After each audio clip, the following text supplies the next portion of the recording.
जय शिवराय सगळ्यांना. आज आपल्या शिंगोळीचा बेत आहे. तुम्हाला म्हणलं नव्हतं का आपल्याला शिंगोळी करायची. हे बघा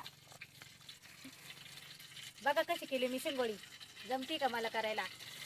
आता हे बघा ती आपण आहे ना चुलीवर करणार आहे, गॅसवर नाही करायची आपल्याला. आणि बघा आता पहिलं आहे ना याच्यावरती पातेलं ठेवलेलं आहे मी. आता पातेलं ठेवलं का त्याच्यामध्ये तेल टाकलंय. हे बघा त्याला मध्ये ना जिरी टाकायची. जिरी टाकली का त्याच्यामध्ये बघा असं पाणी वाटायचं.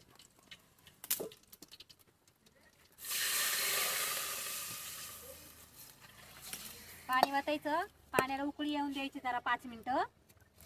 पाण्याला उकळी आली ना मग आपल्याला शिंगोळी सोडायची त्याच्यामध्ये. पकड आणलं बाई जरा, जिरी पकड आणलं इथं भांडण पातेलं पडून खाली नाही पडायचं. जरा असं पाणी अंदर बाळा तिकडून. पाण्याला जरा उकळी आली ना मग आपण ती शिंगोळी त्याच्यामध्ये सोडून घ्यायची. आणि मग नंतर आहे ना बघा ना कशी केली. 1 तासभर हात बत होते तेव्हा अशी झाली. जमती का मला आणि आवडते कोणाकोणाला कमेंट करू सांगा बरं का नक्की. अजून थोडं पाणी वरते मी जरा, माझ्याकडून थोडं कमी झालंय पाणी ना.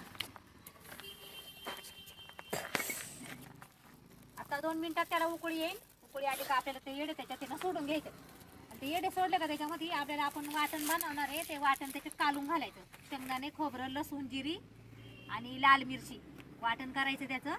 आणि थोडंसं पीठ असं ते पण कालून घालायचं. आणि त्याच्या आपल्याला त्याची शिंगोळी मस्त